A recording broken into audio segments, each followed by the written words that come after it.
Bonjour à tous. Mon témoignage aujourd'hui effectivement va s'appuyer sur d'une part effectivement tout le travail qu'un collectif en fait de militants CFDT Renault et des experts ont mené depuis déjà les années 2010 pour essayer de comprendre la situation actuelle du marché automobile mais aussi les perspectives et s'appuyer notamment sur c'est quoi demain les exigences des consommateurs pour ensuite démontrer dans ce livre que la compétitivité elle s'appuie pas seulement sur le coût du salaire, mais bien au-delà, la compétitivité hors coût est aussi importante et elle s'appuie aussi sur savoir répondre correctement aux attentes des clients et avoir les produits qui correspondent aux clients. Et de ce point de vue-là, c'est un cri d'alarme qu'on a lancé et qui donc a permis notamment récemment d'avancer chez Renault en termes d'accords de compétitivité vers justement une logique filière, France aussi, mieux penser l'entreprise et son environnement territorial. Et puis par ailleurs, donc ça s'appuiera aussi sur l'image que peut me renvoyer aujourd'hui Renault par les travaux que l'entreprise mène en recherche et développement, notamment, puisque ce dont je vous parlerai, c'est encore beaucoup à l'état de projet, mais aujourd'hui beaucoup de constructeurs automobiles ont aussi dans leur mallette ces projets et on voit que la concurrence, ça fourmille par rapport à ces évolutions des produits automobiles. Parce que l'objectif, c'est de montrer quelles sont aujourd'hui les perspectives qui évoluent autour des activités de service en lien avec le produit automobile. Donc Renault, 120 000 personnes dans le monde pour situer, en France 54 000 salariés, mais je parle de Renault et de ses filiales, et notamment dans les 54 000, il y a déjà aujourd'hui une activité de service qui existe déjà depuis de nombreuses années, c'est le réseau après-vente, c'est la vente aux particuliers et aux entreprises, et puis c'est aussi tout ce qui est le financement des ventes, le crédit, l'accès au crédit, c'est bien aussi un service aujourd'hui qui est à l'intérieur même du groupe Renault. C'est 9 000 personnes dans ces 54 000. Mais pour situer aussi l'enjeu, quand on regarde les chiffres du compte de résultat, c'est 10% du chiffre d'affaires, mais c'est plus des 3/4 de la marge opérationnelle de l'entreprise qui est réalisée grâce à ces activités de service. Donc c'est un enjeu financier non négligeable. Bon, je dirais que c'est le service classique de maintenance, de financement finalement. On voit que l'automobile va évoluer vers d'autres activités. Pourquoi? Quel est le contexte qui génère ces évolutions? D'une part, toute la problématique des villes, de la population urbaine et des problématiques d'engorgement et de pollution qui conduisent de plus en plus à des gens à ne plus vouloir acheter un véhicule et à se servir d'un véhicule comme un objet qui leur permet d'aller d'un point A à un point B. La pression sur le pouvoir d'achat qui fait qu'aujourd'hui, de plus en plus, nécessairement, on fait attention à ce qu'on achète et on achète juste ce dont on a besoin. Il y a donc le rapport à l'automobile qui change pour une partie de la population. Je ne vais pas dire que c'est une généralité. Il y aura toujours des clients de belles voitures et qui veulent se faire reconnaître, mais malgré tout, de plus en plus, on a des clients qui ne cherchent plus le véhicule comme un objet de reconnaissance, mais comme un objet fonctionnel. Et puis bien l'arrivée des multimédias, des nouvelles technologies de l'information, donc d'un nouveau relationnel entre les consommateurs et le monde ambiant. L'industrie automobile doit se poser la question comment elle peut être actrice aussi dans ce contexte-là et comment elle peut s'y intégrer. Ce qui fait qu'effectivement on n'est plus dans une logique de filière, mais de penser un système automobile avec un marché de l'automobile de la mobilité plutôt, qui va se partager entre des constructeurs et puis des opérateurs, des gens qui mettront à disposition des services, des outils, des applications qu'on pourra télécharger et qui viendront donc travailler avec l'automobile. Et l'enjeu, il n'est pas négligeable, il y a quand même quelques milliards d'euros en jeu au niveau mondial sur ces nouveaux services et ces apports aux usagers. Donc l'entreprise... Aujourd'hui, le constructeur automobile, il ne veut pas être simplement fournisseur d'un produit pour un opérateur qui profiterait tout seul de ce business, il veut lui-même être dans ce business, donc en termes de chiffre d'affaires et en termes de capter aussi des nouveaux clients. Donc un exemple concret aujourd'hui, enfin quelques exemples que qui vous permettent de situer mon discours. Véhicule électrique aujourd'hui, à côté du véhicule électrique, Renault a mis en place un système de location de batterie. Donc aujourd'hui, on ne vend plus le produit au client, et puis après le client est propriétaire intégral de ce produit, il y a une partie du produit qui est louée et pour laquelle finalement en contrepartie de cette location, l'entreprise met à disposition un service en termes de qualité de batterie. À tout moment, si une personne a un problème avec sa batterie, elle peut la faire changer. Donc il y a une notion de garantie, de dépannage, de remplacement. Il y a une garantie aussi de niveau de charge de la batterie. Si la batterie devient effectivement ne sait plus se charger au-dessus d'un niveau minimum requis, l'entreprise peut même le détecter en termes et alerter le client en lui disant effectivement allez la remplacer, allez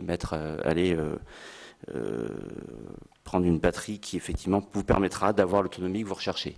Donc là, il y a la notion de on s'occupe de tout et ça devient déjà une relation différente avec le client en termes de rapport du produit et au client.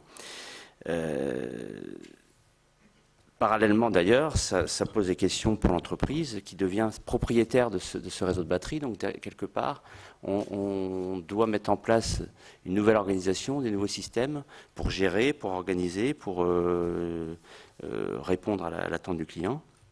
Et puis aussi demain pour recycler ces batteries qui seront plus utilisables par les clients au bout d'un certain nombre de cycles parce qu'elles ne dépasseront pas un niveau de charge minimum requis et qui pourront servir à d'autres utilisateurs. Donc il y a une nouvelle économie à penser aussi qui rentre cette fois dans le cycle du recyclage et l'économie circulaire pour effectivement continuer à valoriser un produit. Deuxième exemple très concret, celui-là récemment, puisqu'il a fait l'objet d'un projet de partenariat entre Renault et la société Bolloré. La société Bolloré, c'est celle qui gère tout ce qui est l'autopartage Autolib dans les grandes villes. Enfin, aujourd'hui, c'est Paris, mais ils ont déjà des contrats maintenant à Lyon et à Bordeaux. Et là, on est... donc ce partenariat, donc, depuis septembre 2013, il y a l'objectif à la fois de commercialiser conjointement des solutions complètes d'autopartage. Donc on voit bien que le constructeur automobile, il ne veut pas laisser la main libre à l'opérateur qui a un savoir-faire en termes d'interface au client. Il veut lui-même être acteur dans ce système. Bon, après, il y a 3 autres points possibles. 2 autres points, c'est fabrication de voitures. Donc là, on voit qu'il y a un partage de compétences.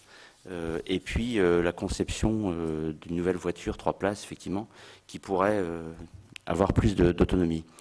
Et là, on voit clairement que Renault ne veut pas être un simple fournisseur d'automobiles, un opérateur, et ce dernier pouvant profiter seul du service qu'il propose. Et dans le sens, d'ailleurs, c'est Bolloré tient aussi à ce partenariat, c'est qu'il n'a pas les compétences non plus dans la construction automobile, donc il y a bien un intérêt partagé compris, mais on n'est plus dans une relation fournisseur donneur d'ordre, enfin on est dans une autre relation d'opérateur et constructeur, où chacun doit trouver sa place et mesurer sa performance.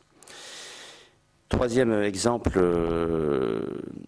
qui est encore plus prospectif, mais enfin qui va devenir concret pour un certain nombre c'est tout ce qui concerne le véhicule autonome d'une part et véhicule connecté. Donc véhicule autonome, c'est quelque part, le client aujourd'hui se dit je perds beaucoup de temps dans mon véhicule, dans les transports, et notamment en trajet urbain, dans les bouchons. Qu'est-ce qui me permettrait de pouvoir travailler pendant ce temps-là? Et donc aujourd'hui, il y a des réflexions autour de la voiture qui se conduit toute seule dans certaines situations. Donc elle devient autonome. Je suis dans la voiture, moi je peux vaquer à d'autres occupations et la voiture gère la distance au véhicule qui précède, elle gère les feux rouges, elle gère le trajet. Je dirais même qu'elle apporte, tel qu'on le perçoit, c'est même une sécurité accrue puisqu'il y a moins de risques de percuter le véhicule qui précède, puisqu'il n'y a plus le risque lié à un moment donné, je gère mon smartphone, etc. Enfin, je pourrais gérer mon smartphone, je pourrais gérer mon interface avec ma maison ou avec mon bureau ou avec quelqu'un d'autre. Donc c'est vraiment un service intéressant pour le client sans avoir à gérer la circulation. Donc il y a un premier exemple concret qu'on voit déjà dans la rue, c'est toute l'interface chez Renault, ça s'appelle Airlink, mais il y a d'autres opérateurs qui commencent déjà à intégrer dans le véhicule des systèmes qui permettent d'être en interface en termes de multimédia et d'ouvrir des portes à des systèmes d'information, à des systèmes de navigation. Demain aussi, par la législation, en cas d'accident, par exemple, la possibilité immédiate de géolocaliser l'accident et d'alerter les secours sans avoir besoin d'avoir une action concrète pour le faire, ce sera automatique. Et c'est vraiment des services, effectivement, qui devraient intéresser, effectivement, les particuliers et les consommateurs. Dans les services aussi qui seront possibles grâce aux véhicules connectés, c'est toute la problématique du diagnostic à distance. Donc la possibilité, alors c'est au prix d'un abonnement, évidemment derrière on voit bien que tout ne sera pas gratuit, ce sera des options au choix, mais au prix d'un abonnement, la possibilité en cas soit de panne ou d'alerte sur le tableau de bord, d'entrer en contact avec un technicien de l'entreprise qui va pouvoir à distance lire la valise, qu'on appelle la valise diagnostique, mais au lieu de l'accorder, il le fait à distance. Il peut déjà comprendre le problème et pourquoi pas le dépanner à distance, si c'est possible, ou l'orienter vers le bon réseau, le bon garagiste qui pourra effectivement le dépanner. Et donc ça, c'est une sécurité accrue dans la confiance au produit et un service qui pourrait déjà arriver dans les années qui viennent, parce que celui-là, par l'interface Airlink, on peut déjà faire beaucoup de choses. Il n'y a pas de technicité, comme le véhicule autonome, où il y a aussi beaucoup de capteurs, beaucoup d'intelligence logicielle à construire. C'est pas encore opérationnel aujourd'hui. Donc là, en tout cas, on voit qu'avec cette notion de véhicule connecté, on n'est plus dans le rapport simple du conducteur à son automobile. Il sort de l'espace automobile et revient en contact avec le monde extérieur, avec son domicile s'il veut déclencher le chauffage à distance, avec son bureau. Et donc il revient dans la sphère des NTIC et des multimédias. Et on voit donc effectivement, on est aspiré par ce nouveau contexte. Après, la question qui se posera, c'est qui dans ce type de business vendra les applications. Parce qu'on l'a vu avec, par exemple, la Google Car, qui est un véhicule que Google a développé pour montrer simplement que c'est possible d'avoir un véhicule qui roule tout seul, mais qui est aussi en interface avec le monde. Google n'est pas un constructeur automobile, donc on sait que c'est pas lui qui développera les véhicules. Donc il se mettra en lien avec des constructeurs, voire même en parallèle avec tous, mais chacun devra définir où est son périmètre en termes de business, entre la vente de voitures, la vente d'applications, le développement d'applications. Et on voit que dans ce domaine, c'est le deuxième aspect de mon intervention, on voit des nouvelles compétences qui arrivent par rapport à toutes ces problématiques techniques et technologiques et d'interface avec le monde extérieur. On a de moins en moins de métiers mécaniques et de plus en plus des métiers autour des capteurs, de l'électronique, des logiciels. Donc c'est des nouveaux métiers, de nouvelles compétences. Déjà aujourd'hui on le voyait, mais ça va encore se développer à l'avenir. Aussi bien dans l'ingénierie en amont, dans le développement, que dans le réseau pour pouvoir dépanner. Il y a beaucoup plus de complexité et d'interaction avec le client, donc c'est toute une nouvelle conception de la relation au client qui doit être développée par le réseau commercial et le réseau marketing. Et aujourd'hui, c'est un enjeu important. On le voit notamment aussi avec le marketing à distance. Aujourd'hui, le client il peut construire son véhicule depuis son ordinateur, celui qu'il voudrait, et puis ensuite il vient dans la concession et immédiatement on est capable, en récupérant sa fiche, de lui proposer effectivement le véhicule qui conviendra le mieux à son besoin. Donc là on voit qu'il y a des nouveaux métiers, des nouvelles manières effectivement de questionner le client côté marketing, côté commercial.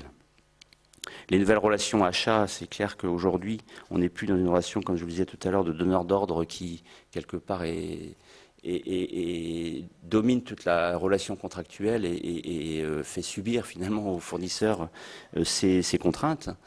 Aujourd'hui, si on travaille avec un Google ou autre fournisseur d'applications, ce n'est plus du tout la même relation. Et donc c'est forcément une autre manière d'organiser les projets en amont et puis le service en aval, où chacun doit trouver sa place. Comment on mesure les performances des uns et des autres, ça aujourd'hui je ne saurais pas le dire, mais enfin c'est une problématique. Sachant qu'il y a une performance d'ensemble vis-à-vis du client et qui doit être partagée en termes de gains pour chacun.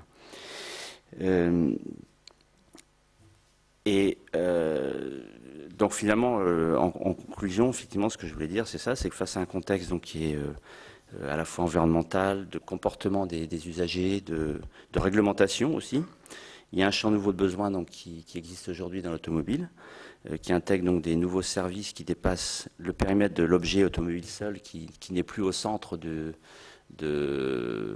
J'ai même lu quelque part que la réflexion pourrait être demain que la voiture, on ne la vend plus, mais on vend juste les services qui vont avec. Enfin, c'est un peu comme le téléphone qui aujourd'hui s'achète 1 euro. Et en fait, c'est par l'abonnement qu'on fait la valeur du marché. Il y a toute la problématique donc, de l'automobile qui devient fournisseur d'opérateurs. Et soit elle veut rester au service des services, mais aujourd'hui on voit bien que c'est pas son ambition. Elle a bien envie d'être actrice, et donc elle doit élargir son portefeuille de produits et de services et vers de nouvelles formes de mobilité. Donc pour garder une maîtrise de ce modèle économique. Et puis il y aura forcément derrière des nouvelles organisations du travail, aussi bien côté ingénierie que côté achat, que côté commerce, avec des relations nouvelles aux clients. Un des enjeux, c'est qu'effectivement, on puisse anticiper ces changements. Donc, on commence à le voir quand l'entreprise raisonne sur les besoins en métier de demain, en compétences de demain. Mais c'est encore tout l'enjeu de réussir cette reconversion des hommes vers les métiers de demain. Et j'allais dire, comme je vous l'ai montré dans tous les produits qui arrivent, on est encore sur le futur, quoi. On n'est pas encore sur le produit d'aujourd'hui. Bon, merci Benoît.